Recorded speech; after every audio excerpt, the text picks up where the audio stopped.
Hello, ladies and gentlemen, and welcome to the inaugural SFR Podcast, which will slowly get a name. I am your host for this series, Alex Kingdom. Joined today by my first guest. It's JB. Who else would it be to start off a series but JB? You, you kidnapped me. I didn't. I I'm, didn't. I I'm did. in a, I'm in a cellar. I did nothing of the sort. Nothing of the sort. But yeah. So this is going to be a series. Originally, I was going to do reviews for races, but now actually I've decided I'm going to change it up a little bit and get kind of go behind, see what's going on behind. So this isn't really going to be about SFR. There'll be SFR bits in it, and we'll talk about the season as it goes. But this is more about JB himself, and So that you're going to find out a lot more about JB and his struggles about working with me and how many times he's been to the hospital because of it. You're going to find out all the You drama. don't want to know about me. I'm boring. Oh, well, we're going to find out. Anyway, mate, how are you feeling?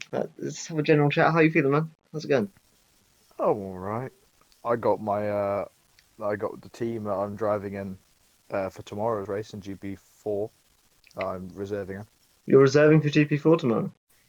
Yeah, yeah. I'm sort of just filling out the gaps everywhere, just when I get bored. So Getting as I'm much reserving a experience as McLaren. possible. Hey, Oh, yeah, driving McLaren. um, Got to think of a helmet now. yeah, yeah, well, yeah, man. Absolutely. And let's talk before we talk about the season so far. Let's talk about the struggle of you actually getting to race because as someone that was behind the scenes with all the streaming issues that you were trying to understand for so long. How difficult was it to kind of get back in the zone for racing in SFR, especially because you're out of it for so long and it was so stressful. You almost gave up completely at one point. I still don't even feel like I am back in the zone. I guess that's why I call myself SFR's answer to Robert Kubica. It's it was difficult. I mean, I started streaming midway through season two, which was back on the 2017 game. I had a lackluster season in Haas. I'd scored points once, and that was actually at China. And coming in, I had a great race at Silverstone, but it ended up in me spinning off into the barrier. Um, and it was just a bad season, and I saw that I could jump into comms, so I did, under the assurance of the at-time admins that they would find another streamer by the week after, and it didn't happen at all. And yeah, Yeah, so this is going a bit behind. So obviously, there's not going to be a language, but we can go a bit deeper. It's safe to say that you may have felt a little bit. I wouldn't say, I suppose the word is screwed over by certain people. We're not naming names. They said they would stream or they could stream and then didn't, and that was a very difficult time for you. But you're back in the seat now, as it were. How are you feeling? Your season's gone so far. We'll go through your results in a minute. But how are you feeling at the current stage of the season? this season is definitely a learning curve. The cars are so difficult. The cars are so different. The racing is mental, and that's why GP2 is so competitive right now. It's such a struggle to even get in the top 10 for GP2, and that's why you've seen the likes of me and Lee and a few other, well, I'd say well-known drivers in SFR, well-known people in SFR that have just sort of dropped back further and further from the new guys. But there are ways around that. Obviously, my ventures into GP4 might be interesting. I took a bet. I took a bet with that because I saw Racing Podge. I saw that Peter and me were similar pace in qualifying at China, and I thought, you know what, I'll give this a shot. See if I actually get some racing down. And we know that Lee's swapped to GP3 now. But yeah, it's. I'm not moving around to try and make myself more competitive. As in, I want to win races. I want to battle. That's the difficulty I have. I haven't been battling this season. Uh, well, you were in a battle at Bahrain, which I'm planning on getting into later. But quickly, we'll quickly just go over your results so far. So you've got an eighth in Australia, 11th in Bahrain, ninth in China. That is a pretty decent start for you, to be fair. Considering you were like, I'm gonna have no pace. You've done pretty good. You've been consistent. I had no pace in China. No pace. But I would have been eighth in China. But Sophie was following me. And I knew she was gonna. She had the tyre. She was gonna chuck it at the inside of the hairpin. And I let her do it because there's no chance that I was gonna stay ahead of her. But I tried my absolute hardest coming through the final corner to stay with her, and it didn't happen. But we did finish 0.055 away from each other, so that's my only saving grace. I almost beat her. But we'll quickly talk about Australia. So the first race was a bit of drama with you. It was a solid race in Australia until you had a bit of wing damage, and then you just kept falling further back and back and back. It must have been a bit annoying at the time for you, considering you might have not even ended up with points there, and then you did. So what was the relief of actually finishing in the points? Even eighth, not even ninth or tenth. Eighth position is a Well, decent, decent best of what you could get. in that situation, I had the freshest tires I could have had. I was driving at full speed. I was gonna end up beating JB Hogan anyway. Um, so I knew that I was gonna get either a seventh or an eighth. But then the wing damage happened on the back of the Mercedes. He said he had wing damage. I think that's absolute rubbish. But there was contact, and I took the decision not to pit because I didn't want to spend extra time in pit lane, get the wing change, get new tyres on, and then risk definitely not having points. In hindsight, that was probably the stupidest decision I've ever made driving, purely because how close the racing points got to me. But I knew I didn't have a penalty. I knew the racing points were behind me. I knew they'd catch up without me pitting. There was a 13-second gap, and they got quick.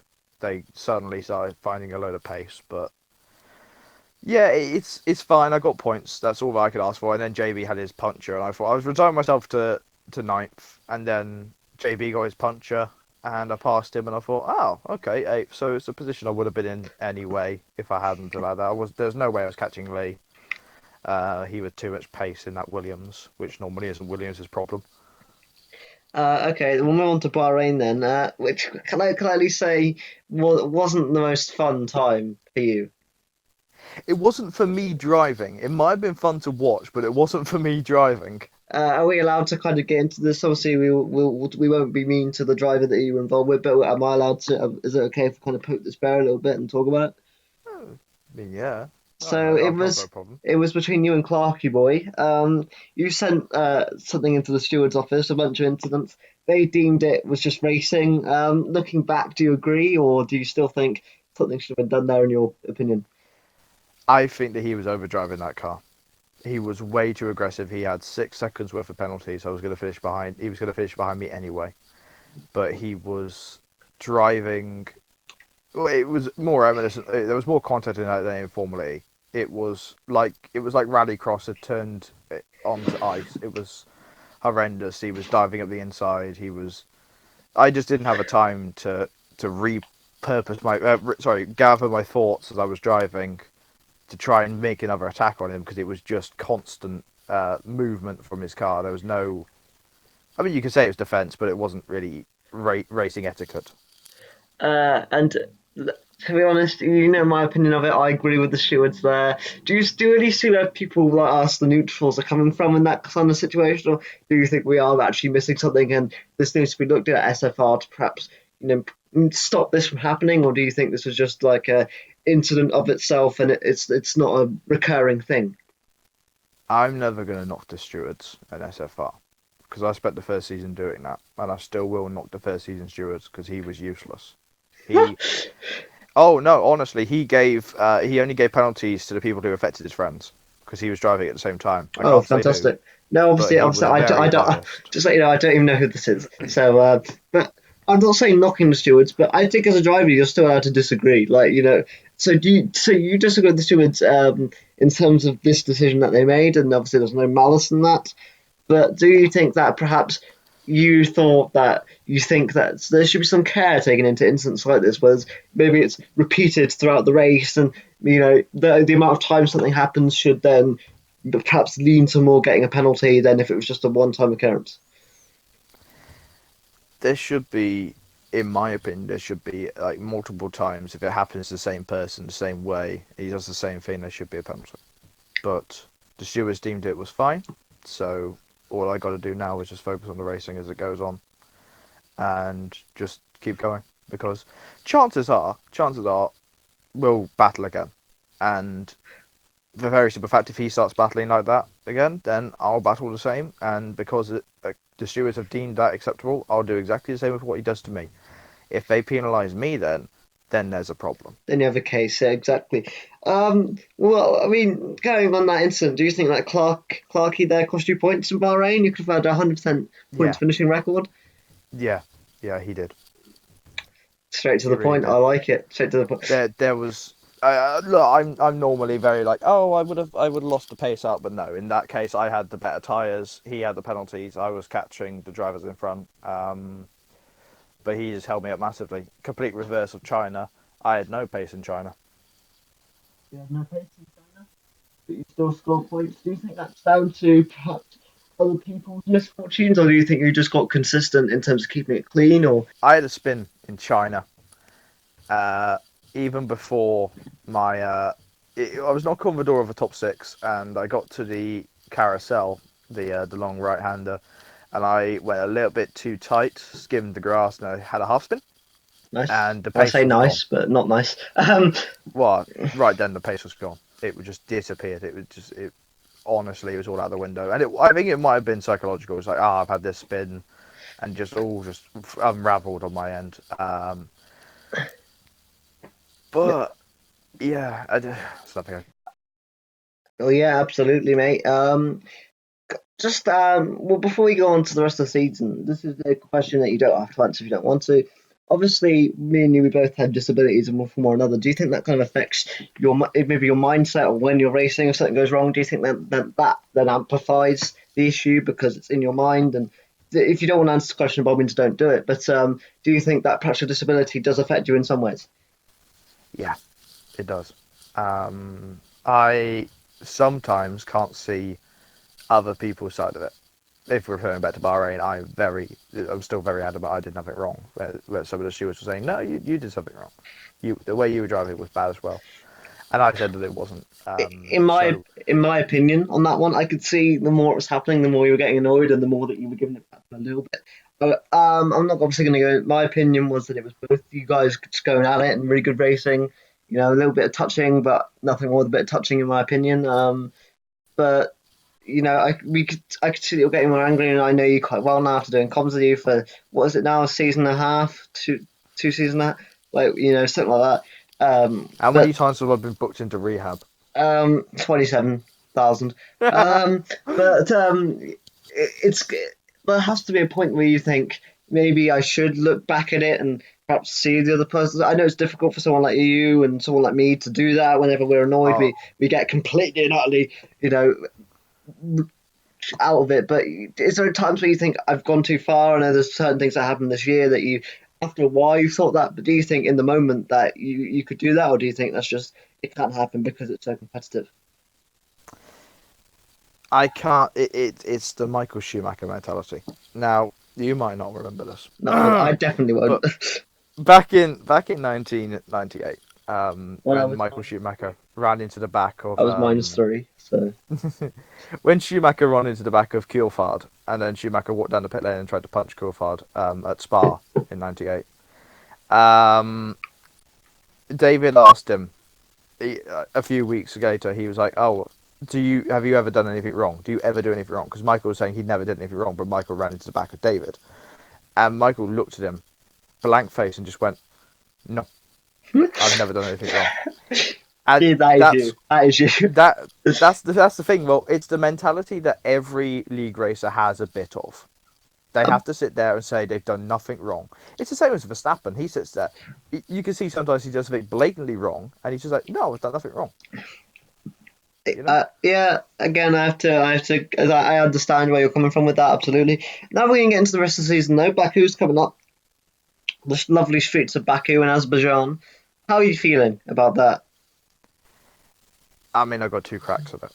I got tomorrow with McLaren, You've which is got a going to bit. be great. Would you say that's more practice for you, and then GP2 is where it really comes down, or would you say that both of them are equally as important? I'm treating them equally as important. I am not, because my argument is, I mean, I was speaking to Lee the other day. We sat down, we were having a coffee, and he said, In "I don't want to IRL, or race." No, no, so you just sat down we haven't. virtually having a coffee? Yeah.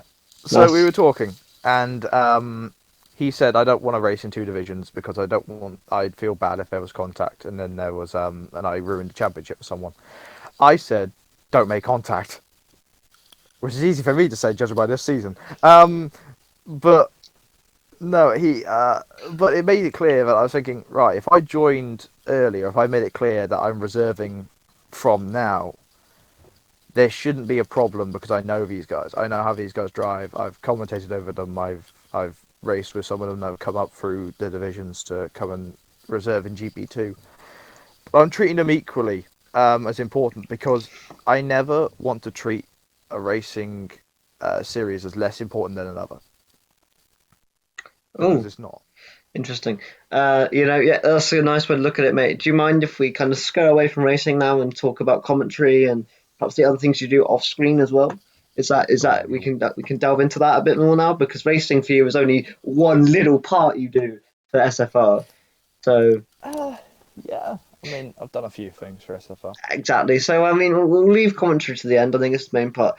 But for you, obviously, I think you've done a bit of stewarding in the past and stuff, and you're very active in the comment sections.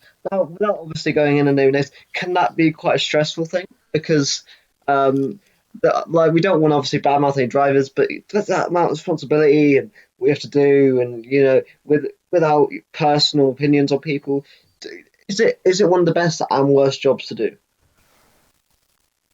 It's a point in the job where you've got to stop being a driver, stop being a commentator. You've got to bring a whole new mentality out. Um, and I haven't done that all the time. I normally get told off for it. But if you look at China, for instance, back in GP3, there was tons of incidents, and there was the two safety cars, Yep, we comms which that one. magically Yeah. didn't reappear for the rest of the week. Thanks, Codemasters, because I could have used that a few times. Yeah, we Um, comms that one. I was very ill. I'm good now, yeah. by the way. So I was meant to do Wednesday's GP2. I was meant to commentate with you actually, but I was too ill. So Yeah. I took a note on that one. But as you were saying about safety cars and stuff, We had a lot of complaints about the safety car. Um, and I was I was much more robust in my argument about the safety car. Um, People were saying, they were like, oh, they should turn it off, it's not right, it doesn't work. Me and a fellow admin both said, you know what, no, if you can't handle the fact that there's a safety car and you don't know how to restart a race or you don't know how to do any of it, then, you should stop doing league racing, go race against AI. Because if you don't know how to restart a race, then, you're never going to win a race. absolutely. And although driver your consistency is important, I think as well. SFR is growing and it's sort of building obviously not massive at this point, but it's building a little bit of a fan base now. Some people some people are watching that aren't just drivers, and safety car is a big part of entertainment in Formula One. It is. It really is. And without the safety car, we wouldn't have had races like Robert Kubica's win in 2008 in Canada. We wouldn't have had the last lap shootout in Hockenheim last year in 2018. We wouldn't have had such good racing. And in SFR, the safety car has produced some great races. It has had some fun. And Abs- we when it didn't work for a long time. In when they rebooted the F1 games, it didn't work, and I was so annoyed that it didn't work. Right up until when they said, right, it's working now, and we put it out there. The first race, we got like 3 safety cars, and it was a pain, but it was real. It was how it should be if there's issues on track. Absolutely, and I've raced a little bit. I obviously, my racing career in SFR hasn't been spectacular, and that's due to things that I could get into now. But this is about you, not me. So but racing, I think even as a driver, if it annoys you, even if you're at the back and you've got to make an extra pit stop, and even if the safety car isn't to your favour, it's still an exciting time as a driver as well. You're like, the safety car's deployed. What's going to happen? This is good fun. Yeah, when that moment where the lights go out in the safety car, and the leader becomes the safety car slowing down, and you're all just there in a line. You think, right, if I get a good start, I can make 2, 3, even 5 positions up if I get it right. If you get it wrong, you can go all sorts of ways. You could end up with damage. You can end up at the race. You can end up with another safety car. And since being on track in real life, with safety cars, with drivers, it's really opened my eyes up to different ways of seeing racing. Right now, we're going to go into the commentary side of things. Now, all the this is like half commentary question, half not. Obviously, you and Lee and those guys are the big guys at the head of SFR. But you can correct me if I'm wrong for saying this, but you're kind of the guy that's most in the public eye of those kind of guys. Like Lee races, yes, but you're on most. We were for the majority of last season, every last season, and most of this season. You're there. How does it feel? Is there a bit of pressure on you because in a way you are the guy that everyone in SFR sees? As one of the big guys that helps the league out. Although Lee and the other people behind the scenes, is there an added pressure because you're one of the only guys that are actually in the forefront? The added pressure of doing commentary is if you get it wrong. That's the thing. If you get it tremendously wrong. I have commentated many places on different things, and I was commentating on a Le Mans race. Not 24, because I'm not a mental case. It was only a 2-hour Le Mans race, and this guy, we cut to the camera looking at a Porsche, and it hit a Toyota. And I said, he's an idiot, he hit him, he did this, he doesn't know what he's doing. And then it came surfaced about an hour after the race that the Toyota had been weaving all along the straight and had been bashing off a load of the GT cars to get through. And the Porsche had enough of that and decided to sacrifice his own race to take him out to make the racing better. And I then had to go onto that channel, which doesn't exist anymore. I had to go onto that channel and sit there and go, I apologise to the number two Porsche team for what I said about you all. And that, if you don't want to get anything wrong, and when doing commentary, there is that added moment of if you say the wrong thing, and it sucks.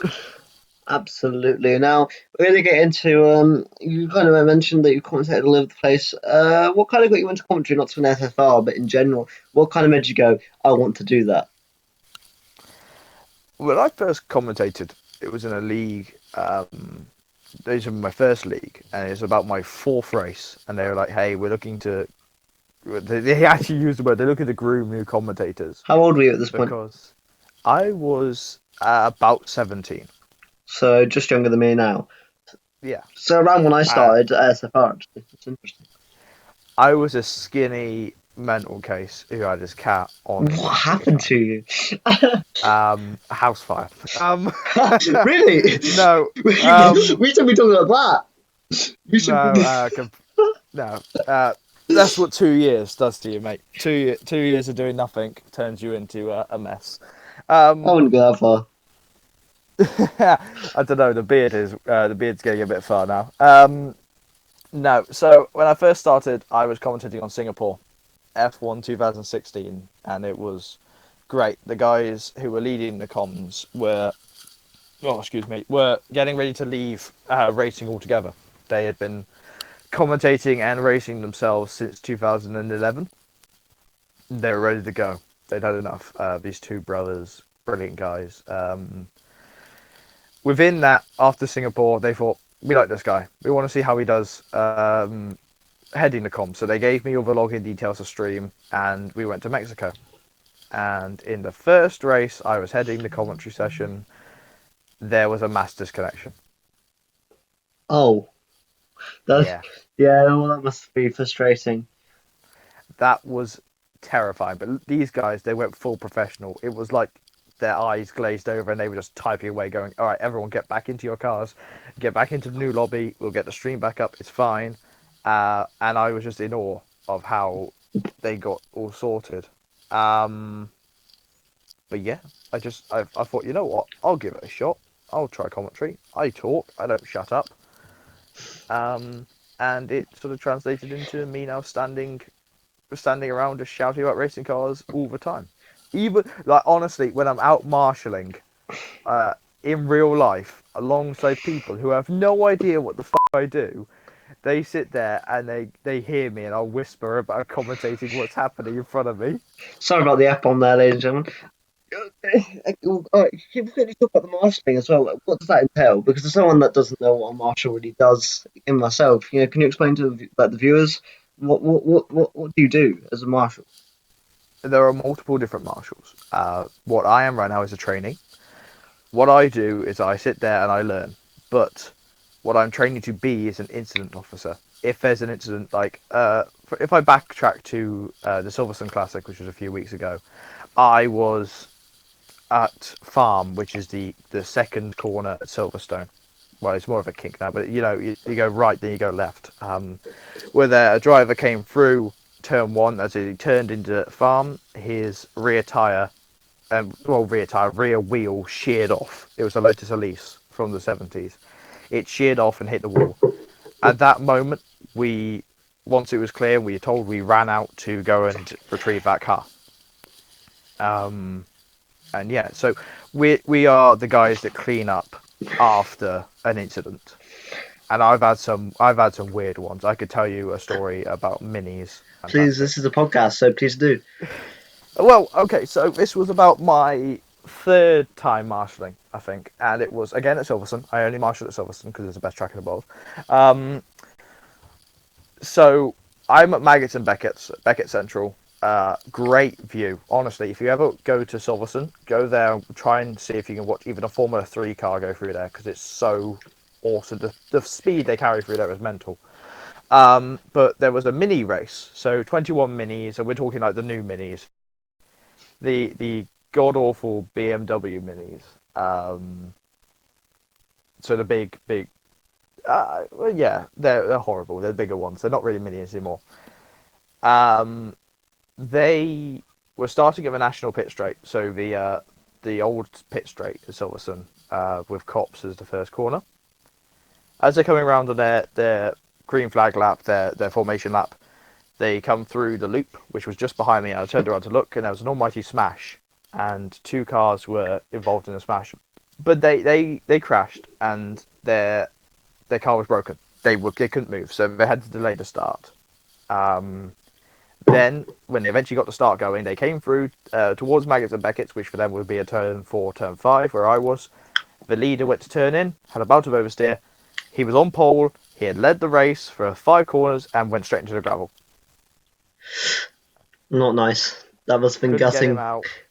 Yeah, he wasn't happy. Couldn't get him out, so they had to safety car it. We snatched him out with the JCB, and then they green flagged it. And the amount of racing laps they got was 1. They got 1 racing lap, and then it was checkered flag because it was a timed race. That's interesting. Again, what is it like being a marshal? Is it the most exciting thing you've done? Can it get quite boring? When something happens, is the adrenaline just firing at all cylinders? Oh, the adrenaline's nuts. When something happens, and you're running that far down towards someone who's potentially hurt, it is like, get there, they could be hurt if they're not moving. The Formula 2 car that I dealt with at the Silverstone Classic, they span out on the pit straight, and as soon as I knew it was clear and I was running with my officer that I was with, we got there and he's still in the car.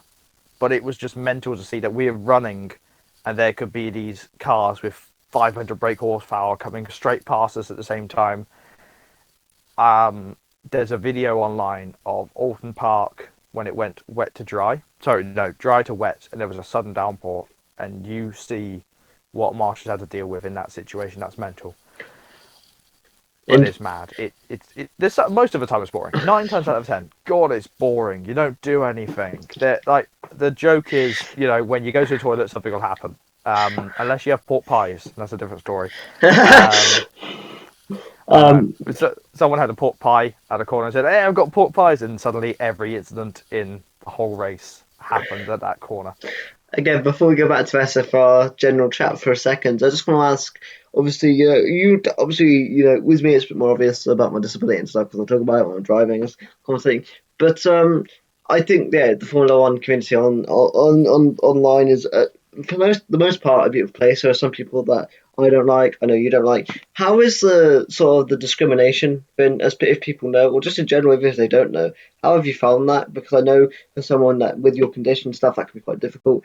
Do you find for the most part it's fantastic, or is there certain people or certain places that you don't go because of how bad it is? How have you found it?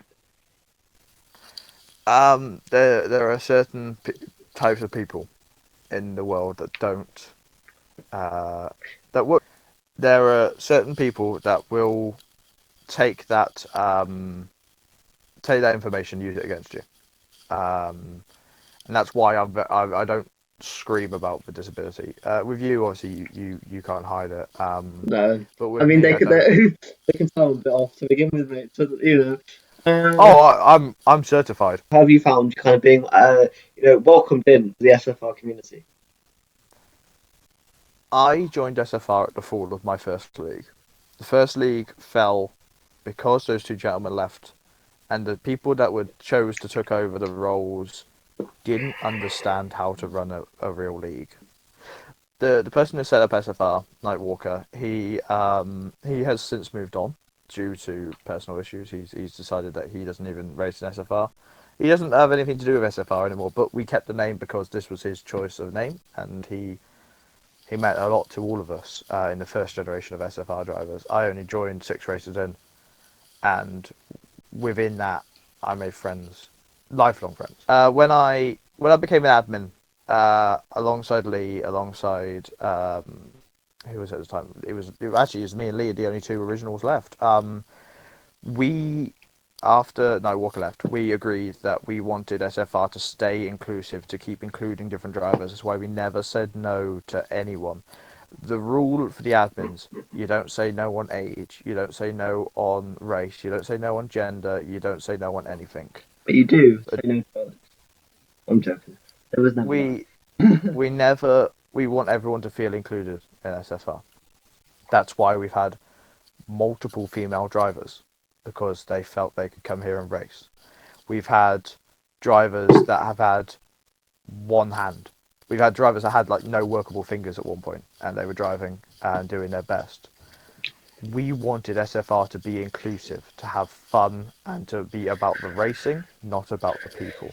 We didn't want it to be people's place where they turn up with their mates and act like they're all the big I am. We wanted it to be competitive, but a fun, almost family environment where you can go and have a laugh. Absolutely, man. That's exactly what it's become. We'll talk, about obviously the environment's really good, and you've just gone into all the things that make SFR. I want to say special because a lot of leagues that are turned into a core, they have because they want to go for some sort of I don't know what the correct term is. They're not against certain people, but they want to have a certain standard. I get not saying that SFR don't, but they hold themselves to have certain criteria. For example, age, how many leagues have you been in, how many races have you completed, sometimes gender. I mean, that's a very rare thing. I've never come across that myself, but I've heard before. So, would you say SFR is unique in that it essentially has no regulations really to join, unless you're a complete buffoon in the car and then you ruin other people's races? Well, we've had multiple ones of those. I recall back in season, oh god, where was it? I think it was season 3 on the 2018 game. I had to blacklist someone on stream. That's still on YouTube. I blacklisted someone on stream. What round was that? Round 3 of the Premier Division So I in wasn't season around at that 3. point. Was I around? No, no. I You joined joined at the late. end. I joined late season 3. Yeah. Barca, Brazil. Was it? It was Japan, I think. Japan was the first go around for me. Yes, because I Um, butchered Japanese. yes, because I remember you saying the week before I'm going to learn some Japanese, and that was the first bit of comment. That's when I knew this was black because I went. You do realise last week you said you'd learn some Japanese, and then you went. I got Oh, I this. butchered that. I butchered that. And right, that was the point where they realised, right, these guys have been good Yeah, yeah, together. we've got God, this. they weren't wrong. We've got this. There's been so many moments, and obviously, yeah. As someone that I don't want to say is head of commentary, but I guess you are. Are you happy with the expansion that commentary's seen this season? We've got new guys coming in, Oh, I James love and it. James. Absolutely love it. The guys we got on there are brilliant right now. Um, we're all. we all have our little quirks. We all have our little things that we know about. You know absolutely bugger all about the F1 cars, and I know way too much. Yeah, I'm more of like your gen. I'm more. I don't want to say casual fan because obviously I love F1 too. I know most about the modern stuff. I know what's going on. I've watched Drive to Survive and all that. And I'm a big fan of motorsport, as speedway and stuff. I'm more of like the more intricate details. They're like down to a T. Whereas I'm more like I know this person went on holiday to Magaluf.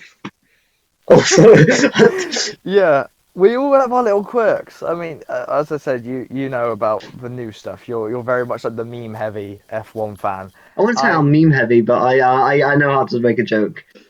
Yeah, I've watched F1.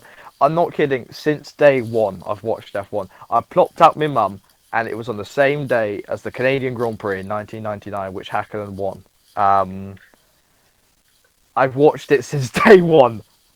I don't have much of a life. Mate, but we love you for it.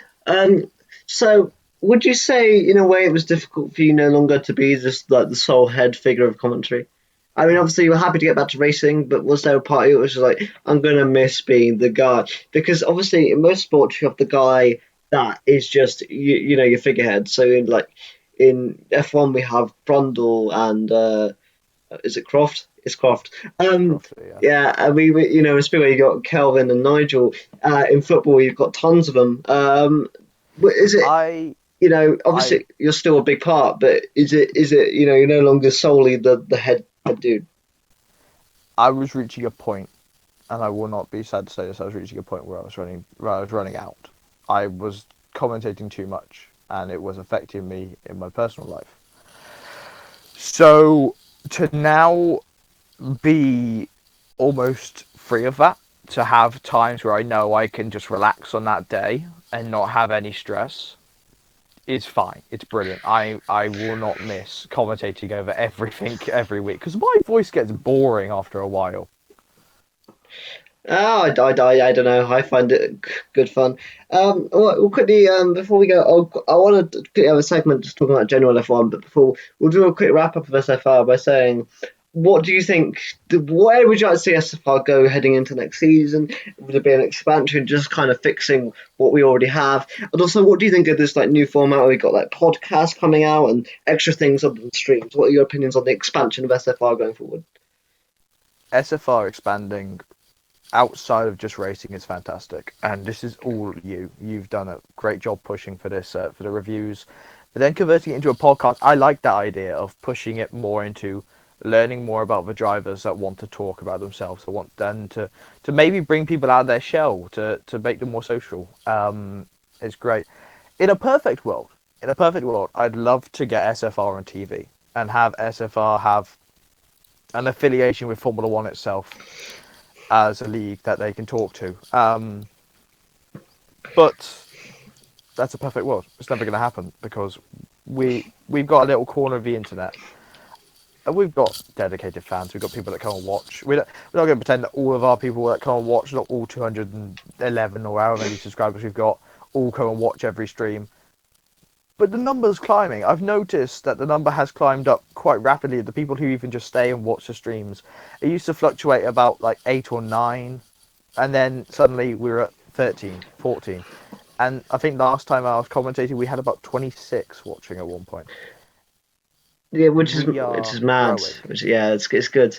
And as you were saying, I just want to say thank you because you before we talk about the expansion stuff, we'll talk about briefly kind of how we got to know each other, I guess, because you're obviously the first guest for multiple reasons. Because essentially, in terms of on screen or SFR personalities, you're kind of the top. So it was a good way to get you on the debut show, but also that in terms of where you think this has gone. I don't want to say that we're the best partnership on SFR, but is it weird for you to say that fans say I like you with this particular guy, or you and this person work well together? Is that strange that fans actually get engrossed in your commentary, even with me or someone else's? How do you think that works, and who do you think over the years you've molded the best with? Not saying you think they're better, but who do you think is your favourite people to commentate with? I enjoy commentating with everyone I've commentated with. There's been never been a moment where I've said, well, there's been times where I've been like, I don't like what has been mentioned, I don't like what's said there, but I've never done a point where I said I've never commentate with that person again. I really enjoyed, and it was my first day commentating with him on Thursday, Thefster. I never had an idea that he'd want to do commentary, and he said it was like my first time commentating with him, and it was great fun. It was relaxed, and we were having a nice little laugh about it. And that's what I like about where I am. I always said, look, if you've never done commentary before, sit down with me, and I'll make it as easy as I can with you. I won't put you under too much pressure. Why the hell did you not do that with me? Do I ask you to do on-board laps anymore? No, but you you made it difficult from the off. Oh, had to. But I got a text from another league saying, "Oh, Alex is doing commentary for you. Good luck." And I was like, maybe I'll have to watch what is it. that? Obviously, you get. I'll believe it's like, oh, you lying? That because I know who that is. Then that better not. Was it a person or the head of a league or what? No, it was a person. Oh, Christ. I think I know who it is. But no, they texted me that, and I watched a couple of your streams. Was it? Oh, I know this is. You're talking about Pro Oliver, aren't you? No. No, because he's the one that mentioned me to you guys. So this is. Is it okay if I mention this league? Because it's a podcast. It's not Strack. Is that okay? Because previously I did a commentary for F1 TS Hub, One Hub, as you may know them. I assume it's someone from there. Obviously, don't name names on the podcast, or even to me. No, but I've not commentated for anyone else. Well, nonetheless, I got a text from that person. Unless it was my mate Luke Reflow. No, it wasn't. Who the hell was it? That's interesting. But no, I mean, obviously, you saw those streams because thank you to Paul Oliver, who actually started us on this journey because I believe he DM'd you or he DM'd Lee about it, and then you looked at my streams, you're like, yeah, this guy could work. But okay, so going in with the whole saying good luck, was it more of a sarcastic, happy thing, or was it more of like a this guy isn't so good type thing? I don't know. And I mean, I assume it was over text then on PSN or something. yeah, it was over PSN. I didn't care, frankly. I saw that and I looked at your streams and I thought, I like this. I could work with this guy. And Lee and me both agreed. We thought, yeah, this is what we can do. If we can get him in commentary, that'll be fun. And we got you in. And I mean, there's been disagreements. Oh, absolutely. We tend to disagree a lot when it comes to like I don't want to say stewarding because neither of us are. I don't. You're not a steward this year, are you? I knew in the group chat. But are you specifically a steward or? I don't. I help with the stewards. Okay, because I consult. Me and you. I'm going to say we're polar opposites when it comes to that. I think. Whenever you think something's wrong, I don't. I mean, obviously, when something is completely and utterly, there's no other way. I'm looking at it. We agree. We don't disagree 100% of the time, but there are many times when it's a bit black and white. When it's grey. Sometimes we disagree. Sometimes we're on the other end of. Yeah. I really enjoyed Thursday because they were racing and there was little to no contact. I genuinely thought you were saying I enjoyed Thursday because you weren't there. No.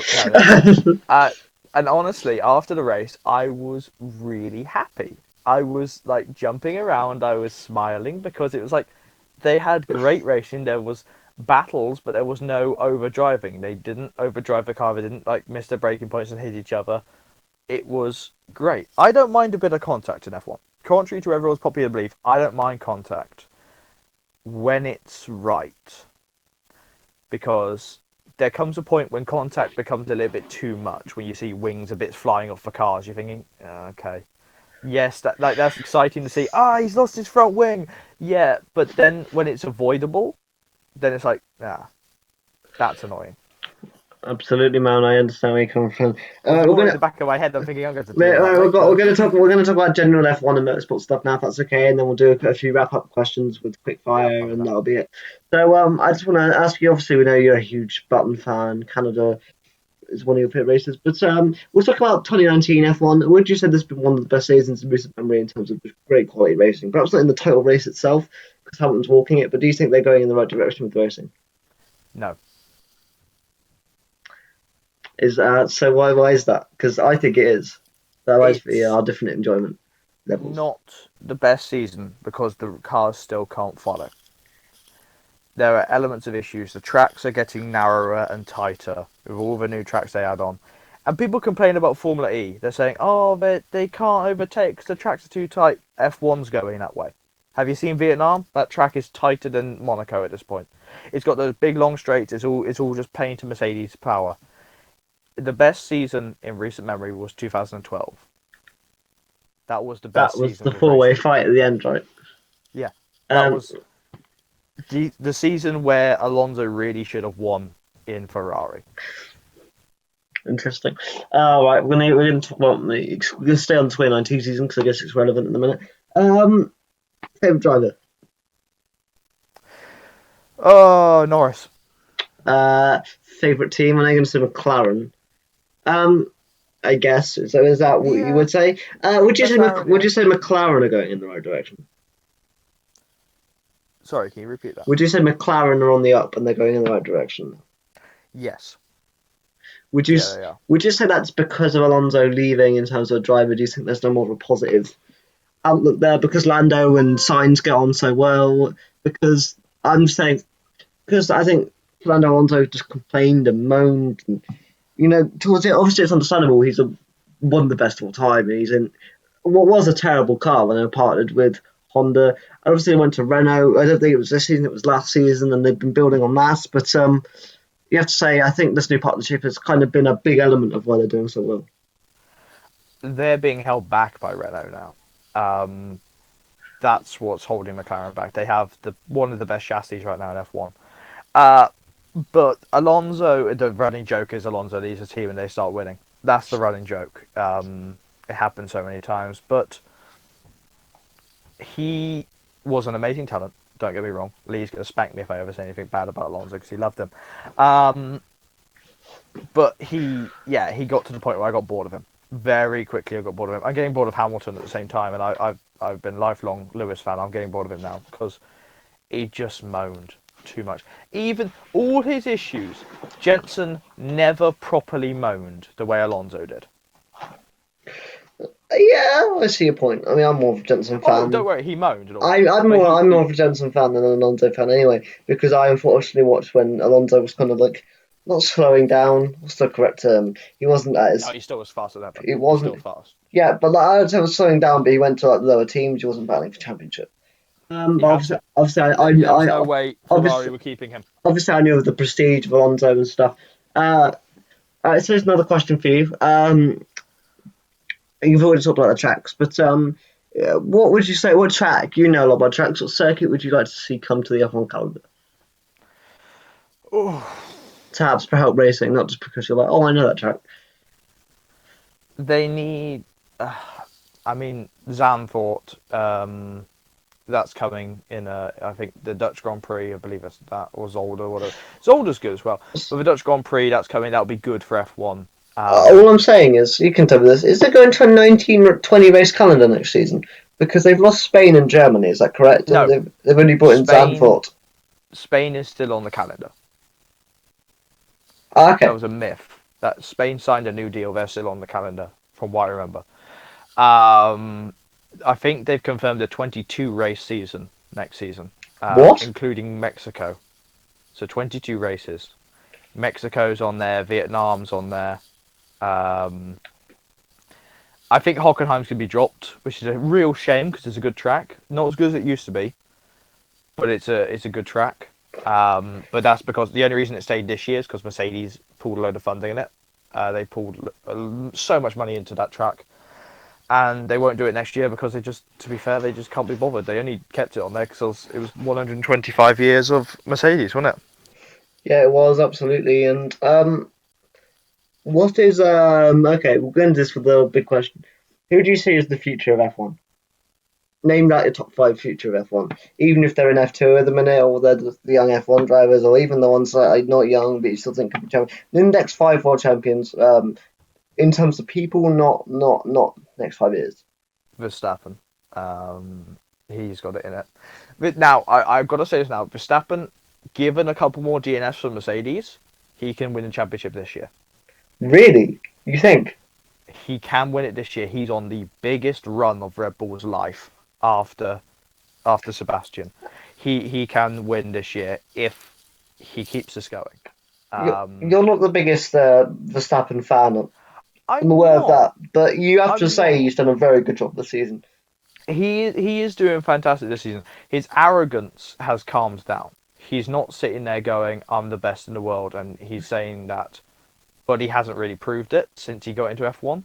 Sorry, he has proved it. He won the race that he first came into Red Bull, yeah. But hopefully now Albon, because I'm very, very biased. Albon is Thai British, and I like him a lot more than Max. I think he might be able to play, but I don't see him as a champion yet. Okay, so who's your other four?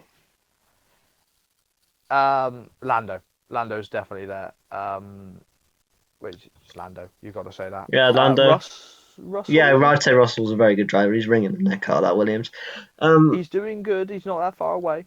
I'm gonna also add one. Charles Leclerc surely Yep. has I to was about pick to one say up. him. Uh, I think he's been told this year, and this is what I'm picking up. I think he's been told that if he keeps making mistakes next year in Formula One in Ferrari, he's gone.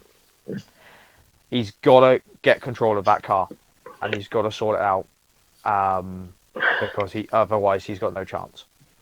okay. My last F1 question is: who do you see leaving this season? Which drivers do you see not getting their contracts? I could see Sebastian buying himself out of his contract and going off Leaving out the of entire Formula One. sport. The entire sport. Yeah, No way, I man. could see that. I mean, No, he's a beaten man. I He's a was, beaten man. He's got nothing left. I was going to say that. I was going to say. I don't think Kubica stay. Yeah, Robert's got nothing. Unless he's really dragged in some more sponsors and he pumps a load of money into Williams, I very much doubt it. Who do you, Um, who do you see coming back? Maybe. I would now. Everyone's going to hate me for this, but I would love to see Sorokin back in Formula One because I liked Sergey. I Uh, liked him. I'm always a big Ocon advisor. I think Ocon should be in Formula One. I probably should say Ocon. I did pay money to get his miniature helmet. But at this point, are we really going to question it? I think he's going to be at F1, either with Renault or with Mercedes at some point. The Racing Point's locked down. They won't get rid of. They won't get rid of little Lancey, or he might cry to his daddy. And they won't get rid of Perez because he's got a Mexican drug lord pumping loads of money into him. The drama if this Lawrence Stroll booted his son. Christmas would not be it'd happening. be very awkward at the dinner table, wouldn't it? So, Dad, how's your F1 team going? You f***ing ass. But all right, we're gonna end up with some quick fire questions because this has been an amazing podcast. So nearing an hour, so I think it's cut off. Okay, so these could be motorsport related, or they could be just general questions. Are you good to go? Okay, so favorite pizza topping? Oh God, chicken. Favorite film of all time? Star Wars. Which one? The original? Empire. What is your perfect day out? Where would you go? Go-karting with my brother and my friends. Well, his friends, but I guess they're sort of my friends-ish. If you could drive one F1 car or any motorsport car in history, what car would you drive? Brawn 001 GP. This is going to be a running thing. You're stuck in an island with three people from SFR. Me, Lee, and Mike Bundy. So you have to team up with someone, sacrifice somebody, and kill somebody. What are you doing? The sacrificing is different to the death. The sacrificing is like you have to chop their arm off to get melons or something. Yeah. I'd sacrifice Bundy Cool. because he doesn't need that right leg. He's too quick. Cool.